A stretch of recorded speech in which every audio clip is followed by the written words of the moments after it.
Você já ouviu falar do filme Horror em Amityville? Pois saiba que ele foi inspirado em um caso real. Um dos casos mais assustadores da história dos Estados Unidos. E teve até a participação do casal Warren.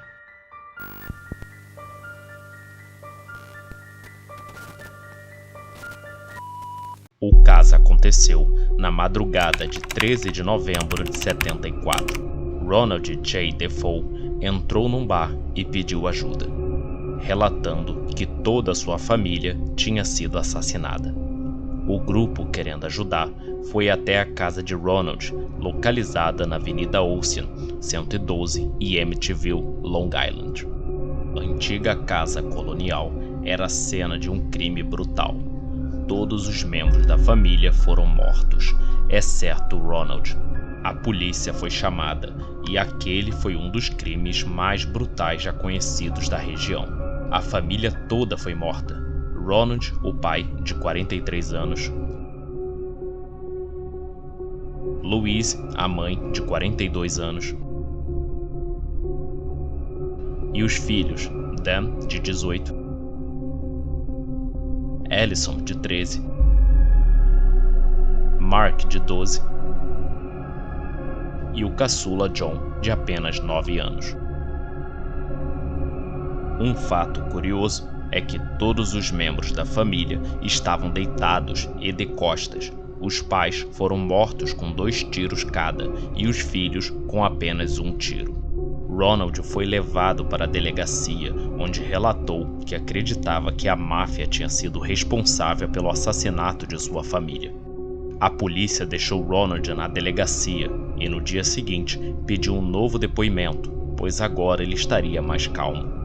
Entretanto, o novo depoimento foi cheio de contradições, levantando a suspeita da polícia.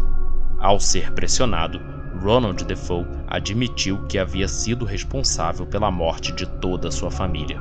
Segundo Ronald, ele havia pego um rifle e matou a todos. Depois tomou um banho, se livrou das roupas e foi até o bar pedir ajuda. Em 14 de outubro de 75, começou o julgamento de Ronald. A defesa alegou insanidade e Ronald disse que todos os dias acordava às 3h15 da manhã e ouvia vozes que ordenavam que ele matasse sua família. O tribunal, entretanto, não acatou a declaração de insanidade e no final ele foi condenado a 25 anos de prisão por cada assassinato cometido. Mas alguns fatos ainda intrigavam a população e a polícia. Todos os membros da família estavam deitados e não havia sinal de luta. Será que todos morreram sem lutar? Todos os corpos estavam deitados de bruços e os tiros foram pelas costas. É difícil acreditar que toda a família estava dormindo na mesma posição. E como não havia sinal de luta, os membros da família não foram arrastados e forçados a ficarem deitados. É como se eles estivessem apenas num sono profundo demais para notar o que estava acontecendo. Outro fato foi que ninguém da família teria acordado. O barulho dos tiros não alertou os familiares e eles simplesmente continuaram dormindo. Nem sequer os vizinhos ouviram os tiros, que relataram apenas ouvir o latido dos cachorros. Foram 8 tiros ao total, dados de um rifle antigo, e mesmo assim ninguém havia ouvido. A polícia suspeitou que houvesse ajuda no crime, mas como Ronald mudava os relatos, ficava difícil saber a verdade. Num depoimento, ele disse que a mãe era responsável pelos crimes, mas num outro, ele disse que a irmã teria ajudado.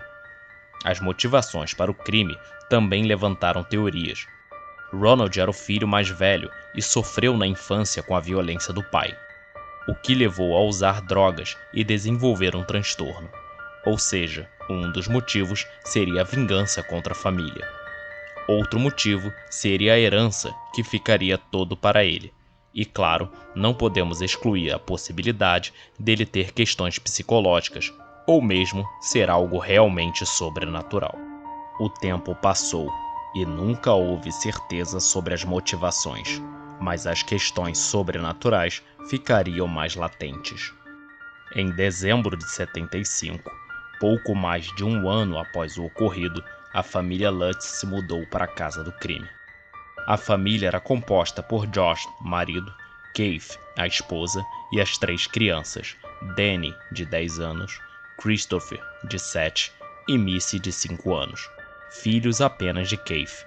Na época, a casa foi vendida por um preço abaixo do mercado e já vinha toda mobiliada. Até as camas onde ocorreram os assassinatos ficaram para a nova família. Os mesmos móveis que escondiam todo o horror presenciado durante o massacre da família Defoe. The broker to view it. We weren't aware of what house it was. It was after we decided that we liked it that she said, I don't know if I should have told you before you saw the house or if now's the appropriate time.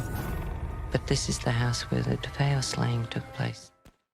I told a friend of mine what house we were buying. He absolutely insisted I get the house blessed. So I asked Kathy about it because I wasn't Catholic. She explained it to me. You get a priest to come out and he blesses the house for you. No dia 18 de dezembro de 75, o padre Ralph Pecoraro chega para abençoar a casa. Mas um quarto em particular deixou o padre desconfortável. Keith chamava o cômodo de quarto de costura, sem saber que ali era o quarto dos filhos mais novos da família Defoe, Mark e John. O padre Ralph chegou a dar uma entrevista falando sobre aquele quarto. I was blessing the sewing room.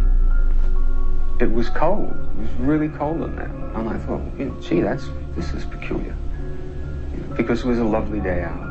Ele continua a narração dizendo que ouviu uma voz que o ordenou que saísse da casa. Aproximadamente um mês após se mudarem para a casa, a família Lutz deixa o local. O filho Danny, que na época tinha 10 anos, relatou que o comportamento do pai se tornou mais agressivo, inclusive batendo nele com uma colher de pau e outras vezes o fazia caminhar pela casa até se cansar. Josh parecia ser o mais influenciável pela presença maligna da casa, chegando a relatar que acordava todas as noites 3h15 da manhã, o mesmo horário que Ronald Defoe. Ele afirmava que sentia muito frio, colocava lenha na fogueira, usava casaco o tempo todo, além de obrigar a todos a se sentarem ao redor da lareira, a ponto de ficar insuportável o calor. Ninguém além dele sentia o tal frio. Em outro momento, Josh disse que foi fechar a porta da casa de Barcos. Era de madrugada e ele estava com sono, mas jura que ao voltar para casa, viu uma pessoa no quarto de sua enteada. Então ele saiu correndo desesperado, porém ao chegar lá, não havia ninguém. Josh começa a questionar a própria sanidade, ou será que o sono havia lhe pregado uma peça? Certa vez, os 2 filhos mais velhos alegaram ver uma gosma preta vinda do vaso sanitário, como lodo escorrendo. O fato se repetiu nos outros 3 banheiros da luxuosa mansão. A mãe já relatou que a filha mais nova conversava várias vezes com uma amiga imaginária chamada Jodie, que segundo Missy era um porco com asas. No dia 28 de dezembro, Keith, explorando o porão, descobriu que havia uma parede falsa atrás de uma estante de livros. Uma porta pintada de vermelho que exalava um cheiro terrível. Mas ao abrir, não havia nada lá que justificasse o forte odor. Eles relataram que ouviam vozes, viam lodo nas paredes, sentiam odores desagradáveis. Sem aguentar, a família Lutz deixa o local 28 dias após se mudarem para a casa Amityville. Lorraine Warren disse uma vez que um espírito humano não é capaz de feitos grandes, só mexe em um pequeno objeto ou fazem breves aparições. Somente uma força que nunca foi humano tem poderes para fazer algo grande. São seres que existem há muito tempo no plano espiritual. Josh tenta contato com um parapsicólogo da Carolina do Norte, chamado Jerry Sofen. Diferente de caçadores de fantasmas, a parapsicologia buscava explicações racionais para os fenômenos ditos paranormais, buscando refutar ou confirmar os relatos. O instituto concordou em enviar um pesquisador de campo para analisar o caso Amityville, mas George disse que queria algo mais imediato e recusou a proposta. Ao presenciar todas as coisas bizarras na casa, George chegou numa conclusão. Da mesma forma que a casa tentou enlouquecer sua família, ela também poderia ter influenciado Ronald Defoe a cometer os assassinatos. Então, ele entrou em contato com William Weber, advogado de Ronald, e em 15 de 76, Josh, Keith e Weber deram uma entrevista relatando o que a família Lutz viveu na antiga casa da família Defoe. A entrevista repercutiu em todos os meios de comunicação, colocando em dúvida a condenação de Ronald e a existência do sobrenatural. A relação entre o casal Lutz e o advogado logo foi desgastada. Ao que parece, Weber exigia o controle da narrativa e o casal não poderia falar mais nada sobre a casa sem autorização do advogado. Os Lutz negaram a proposta e desapareceram por um tempo, sem aparecer mais na mídia. Mas quando a jornalista Laura Didio, repórter do Canal 5 de Nova York, ligou, Josh não conseguiu recusar a oferta. Laura disse que conhecia investigadores paranormais sérios que realmente podiam fazer a diferença e ajudar a família Lutz. Laura se encontrou com George e Keith e conversaram durante 5 horas. Segundo a jornalista, ela não achou que eles estavam mentindo e, se estivessem, seriam grandes atores, pois falavam com firmeza e não enrolavam ao contar cada detalhe. A proposta de Laura era fazer uma reportagem sobre os acontecimentos e exibi-la no seu programa. Para isso, a repórter contaria com um casal de investigadores paranormais, Ed e Lorraine Warren. Ed era um demonólogo reconhecido e Lorraine uma sensitiva, e juntos já haviam ajudado várias pessoas a se livrarem da influência do sobrenatural. Ed relatou, após os acontecimentos, que ele e a esposa acreditavam que seria mais uma casa assombrada, mas Amityville se tornou um dos maiores casos de suas carreiras. Lorraine, inclusive, falou sobre o assassinato da família Defoe, que alguns diziam que Ronald era alcoólatra e usuário de drogas, e por isso teria feito tais coisas. Mas Lorraine diz que o uso de álcool e drogas deixa a pessoa mais fraca, fora da realidade, e no ambiente errado se torna mais suscetível às investidas de entidades sobrenaturais. Josh foi relutante ao contar os detalhes para o casal Warren, como havia feito para Laura Didio. Ed relata que foi franco com Josh e disse: se vocês não nos contarem tudo o que precisamos saber para investigar isso adequadamente, então não vejo motivo para continuarmos com isso. Sem alternativa, Josh aceitou, e em 24 de fevereiro de 76, iniciaram-se as gravações. Josh, no entanto, se recusou a entrar na casa, alegando estar assustado, chegou a ir embora e só voltou quando acabaram as gravações. No quarto principal, que pertenceu aos pais tanto da família Defoe quanto da família Lutz, Lorraine passou muito mal e precisou se retirar. I started to walk up the stairs. It was as if you were like walking against a waterfall, a force that was so strong. O casal relatou que havia algo a mais na casa, que vai além do que os Lutz descreveram, e que eles teriam que conduzir um evento na casa e pediram 2 semanas para se prepararem. George, sem consultar ninguém, acabou chamando outros investigadores paranormais e jornalistas para o dia do evento. E no dia 6 de março de 76, haviam quase 20 pessoas no local, mas George, novamente, não quis entrar. George Lutz nem queria mais entrar na casa. Ele falou: eu não quero mais entrar nessa casa, de jeito nenhum. E quando eu perguntei para ele no restaurante onde a gente se conheceu: Sr. Lutz, o que aconteceu naquela casa? Ele não falou nada, só ficou me olhando e disse: você sabe. A sessão foi realizada na sala principal da casa, e os outros paranormais confirmaram o que Lorraine havia dito sobre a outra entidade que havia na casa. O cinegrafista, quando foi gravar no 2º andar, começou a passar mal e ficar com a sensação de infarto, mesmo sendo um corredor experiente e nunca tendo tido sintomas assim. Lorraine resolve investigar também, e às 3h15 da manhã, no horário dos assassinatos, ela chama o jornalista Marvin Scott para a sala de costura da família Lutz, onde ficava o antigo quarto das crianças mais novas, Mark e John, da família Defoe. Segundo Lorraine, ali a energia era mais forte. When I went in the sewing room, I remember saying, I hope this is as close to hell as I'll ever get. That is what I felt in that room. That was awful in that room. Haviam muitos espíritos na casa, o que levou os investigadores Warren a afirmar que ali era a casa mais assombrada que eles estiveram e não tinham como acabar com o mal que ali existia. Josh, depois de um tempo, devolveu a casa ao banco e não terminou de pagar o financiamento.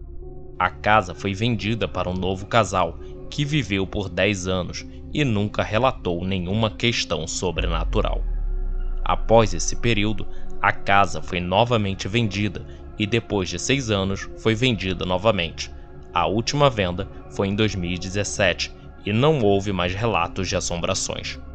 Ao longo dos anos, a casa teve as icônicas janelas trocadas e até mesmo o número mudado, para evitar curiosos que paravam em frente à casa e vinham de longe para apreciar a casa que um dia foi considerada a mais assustadora dos Estados Unidos. Now, why did you come by tonight to look at this house? To see what that book was all about and everything about the house. Oh, we just wanted to see what it was like. I guess we just specifically came from Chicago to see it. Well, do you believe all the stories? Yeah, I do. They're kind of creepy. They gave me the creeps that... O autor Jay Anson, utilizando 45 horas de entrevista que ele fez com a família Lutz, escreveu o livro Horror em Amityville em 77. E em 79, a história se tornou um filme, sendo um sucesso imediato, transformando Josh e Keith em estrelas. Todos queriam ouvir a verdadeira história de Amityville. Uma parcela da sociedade diz que nunca houve algo de sobrenatural na casa, e sim aproveitamento de oportunidade e abuso de autoridade. Josh era um ex-oficial da Marinha e era um pai muito rígido. Acreditava que a disciplina era fundamental na formação das crianças, o que explica seu comportamento violento em alguns momentos. Inclusive, seu casamento com Keith acabou e aos 15 anos de idade, Danny saiu de casa e virou morador de rua. Josh tinha livros de hipnose e demonologia, além de obrigar todos eles a praticarem meditação em família, mostrando desde antes o fascínio pelo oculto. Um outro fator que corrobora para essa tese é que apenas os adultos davam entrevistas. Antes de se separarem, o casal fazia turnê dando entrevistas sobre os acontecimentos da casa e conseguiram ganhar muito dinheiro com livros e filmes. Inclusive, Josh se tornou até roteirista. Weber, o advogado de Ronald Defoe, após o sucesso do filme, disse que o casal Lutz já pensava em lançar livros e ganhar dinheiro com a história toda. Inclusive, ele mesmo disse que incentivou o casal a aumentar a história e contar detalhes, pois dava mais credibilidade e despertava mais interesse. Não se sabe se isso é verdade, ou Weber só estava com raiva e queria descredibilizar os Lutz, ou até mesmo aproveitar a fama da história para ficar conhecido. Mas isso ajudou a aumentar a desconfiança nos Lutz. Até foi publicado um livro sobre este assunto, intitulado A Conspiração do Horror em Amityville, dos autores Stephen e Roxane Kaplan. Embora tenhamos provas suficientes para questionar a veracidade das informações, as crianças, mesmo depois de adultas, continuam afirmando que aquela casa era realmente assombrada. Com raiva de tais afirmações, o casal Lutz se submeteu a um detector de mentiras que comprovou que estavam falando a verdade. Inclusive, o filho conta que até hoje tem pesadelos por conta daquela casa.